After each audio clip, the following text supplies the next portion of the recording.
বিএনপির বিদ্রোহী প্রার্থীদের ভোট দেওয়া উচিত হবে কিনা বিএনপির ভোটারদের, তাদের এই ব্যাপারটা একটু ভেবে দেখা দরকার আছে। শেষ পর্যন্ত আমরা জানি ৭৯টি আসনে বিদ্রোহী প্রার্থীরা আছেন যারা স্বতন্ত্র হিসেবে নির্বাচন করছেন, এবং সেটায় ৭৯ও না, তার চেয়ে বেশি, ৯০-এর বেশি। তার মানে কোনো কোনো আসনে একাধিক বিদ্রোহী প্রার্থী আছেন। ধারণা করা হয়, অনেকে যতটুকু খোঁজ খবর রাখেন তাতে কিছু বিদ্রোহী প্রার্থী নির্বাচনে জিতে আসতে পারেন স্বতন্ত্র হিসেবে। কিন্তু এর চেয়েও সংকটময় জায়গা সেটা হচ্ছে, যেহেতু বিদ্রোহী প্রার্থীরা বিএনপির নেতা, তাদের নিজস্ব ভোট ব্যাংক আছে। তাদের ভোট ব্যাংক কতটুকু তাদেরকে ভোট দেবে সেই প্রশ্ন আছে। আমি সেটা সরিয়ে রেখে আপাতত এটুকু বলি যে তারা যদি ভোট পান, সেই ভোট ব্যাংক ইনফ্যাক্ট এটা বিএনপির ভোট ব্যাংক থেকে কাটা যাবে, এবং এই পারস্পরিক সমস্যার কারণে দুই পক্ষে যেহেতু ভোট ভাগ করে ফেলবেন, বেশ কিছু সিটে জামায়াত ইসলামী জিতে যেতে পারে, এরকম একটা পূর্বাভাস আছে। এই যে জামায়াতের একটা আস্ফালন আছে, তারা ক্ষমতায় চলে যাবে, এর পেছনে এইটা একটা বড় কারণ হিসেবে অনেকে চিহ্নিত করেন। আমিও সেটা মনে করি। ক্ষমতা যাওয়ার প্রশ্নটা শোনাই, সরি, কিন্তু তারা যতটুকু পাচ্ছে, যে পরিস্থিতির কথা বলা হচ্ছে বা বাস্তবের মাটিতে দাঁড়িয়ে আমরা যদি দেখি, তাতে তারা যে সিট পাওয়ার সম্ভাবনা তৈরি হয়েছে, সেটাও হয়েছে একটা বড় বা প্রধান কারণ আসলে এটা। এখন ভোটারদের কি করা উচিত হবে?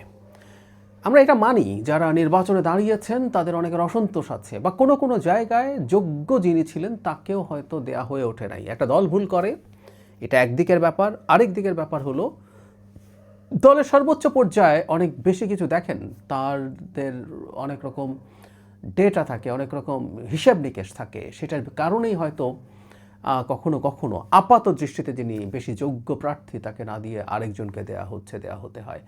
এই জিনিসগুলো খুব অস্বাভাবিক না আমাদের দেশের মতো রাজনীতিতে।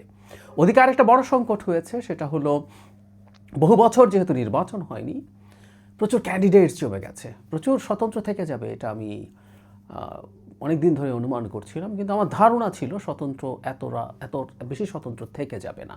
আর বিএনপি এবার ইন গুড ফেইথ স্বতন্ত্র, মানে নমিনেশনের ক্ষেত্রে ইন গুড ফেইথ যা করেছে, সেটা স্বতন্ত্র সংখ্যা আরও বাড়িয়ে দিয়েছে। বড় দলগুলো সাধারণত যেটা করে, ইভেন আমরা জামাত এনসিপির ক্ষেত্রেও দেখেছি, তারা শেষ মুহূর্তে এসে জানায়। মানে এই শেষ মুহূর্তে জানানোতে যেটা হয়, মনোনয়নপত্র প্রত্যাহারের আগের দিন যদি জানিয়ে দেওয়া হয়, তখন এই ঘটনা ঘটে যে 1% অফ দ্য ভোটার্স যে কালেক্ট করতে, সেটা তারা পেরে ওঠেন না। এটা একটা ট্রিক বড় দলগুলো সবসময় করে, কিন্তু বিএনপি এটা করেনি। ইন গুড ফেথ তারা বেশ আগেই প্রার্থী ঘোষণা করে দিয়েছে, ফলে যারা স্বতন্ত্র হিসাবে নির্বাচন করছেন 1% অফ দ্য ভোটার্স, তাদের ডকুমেন্ট রেডি করতে সমস্যা হয়নি, এর কারণে বেড়েছে। তো আমি ধারণা করেছিলাম এনাদের সাথে কথা বলে বা প্রয়োজনে ভবিষ্যতের ইস্যুতে নানা রকমভাবে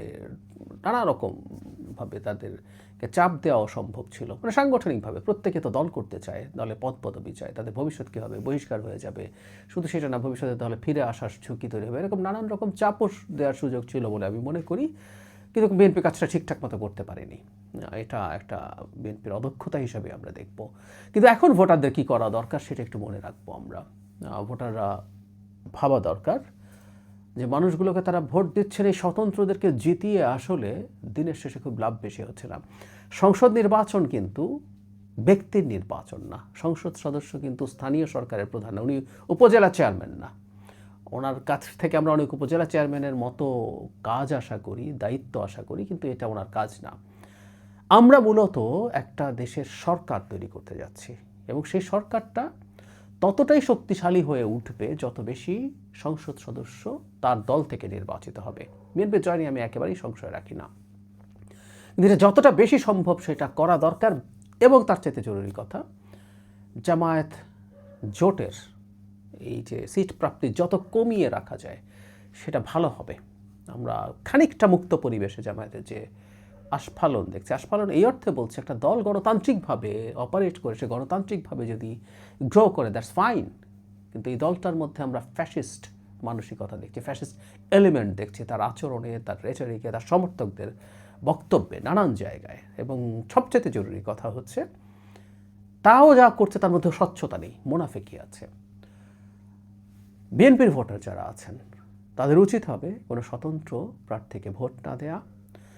তাদের উচিত হবে ধানের শেষে চোখ বন্ধ করে ভোট দেওয়া। তাতে আপনার মনে হতে পারে যে তিনি অযোগ্য মানুষ বা তিনি তুলনামূলকভাবে কম যোগ্য, যাকে আপনি বা যে কোনো ভোটার স্বতন্ত্র হলেও ভোট দিতে চান। এই প্রবণতা থেকে একটু বেরিয়ে আসা দরকার আছে। মনে রাখতে হবে সংসদ নির্বাচন সরকার গঠনের নির্বাচন। ব্যক্তি একটা ফ্যাক্টরকে আমরা উড়িয়ে দেই না, কিন্তু এটার উপরে ভিত্তি করে এমন কিছু করা ভোটারদের ঠিক হবে না যাতে তাদের দল বিপদে পড়ে। যারা বহুদিন থেকে বিএনপির সমর্থক আছেন, প্রজন্মের পর প্রজন্ম বিএনপির সমর্থন করেছেন, বিএনপিকে ভোট দিয়েছেন, তারা আজকে দলের কোনো সিদ্ধান্তে, সেই দলের সিদ্ধান্তটা ভুলও হতে পারে, আবারও বলছি ভুল মানুষকে দল নমিনেশন দিয়ে থাকতেও পারে, কিন্তু তারপরও দলকে এই ধরনের শাস্তি দেওয়া, দলকে এ ধরনের চাপ তৈরি করা, এমন কিছু করা যেটাতে দল কিছুটা হলেও দুর্বল হয়। আবারও বলছি, দুর্বল বলতে আমি বোঝাচ্ছি না বিএনপি ইলেক্টেড হবে না, বিএনপি সরকার গঠন করবেই, কিন্তু আমি চাই এটা যত বেশি সম্ভব সিট বিএনপি পায়। সেই কারণে ভোটারদের উচিত হবে দলের সর্বোচ্চ পর্যায়ে যা করেছেন সেই সিদ্ধান্ত যদি পছন্দ নাও হয়, এটুকু মাথায় রাখা যে নানান সময় নানান বিবেচনায় অজনপ্রিয় সিদ্ধান্ত দলের সর্বোচ্চ পর্যায়ে নিতে হয়। সুতরাং স্বতন্ত্রদেরকে কোনোভাবেই ভোট দেওয়া উচিত হবে না বিএনপির ভোটারদের। তাদের মনে রাখতে হবে এটা করার মাধ্যমে তারা আদতে কাকে বেনিফিটেড করছেন।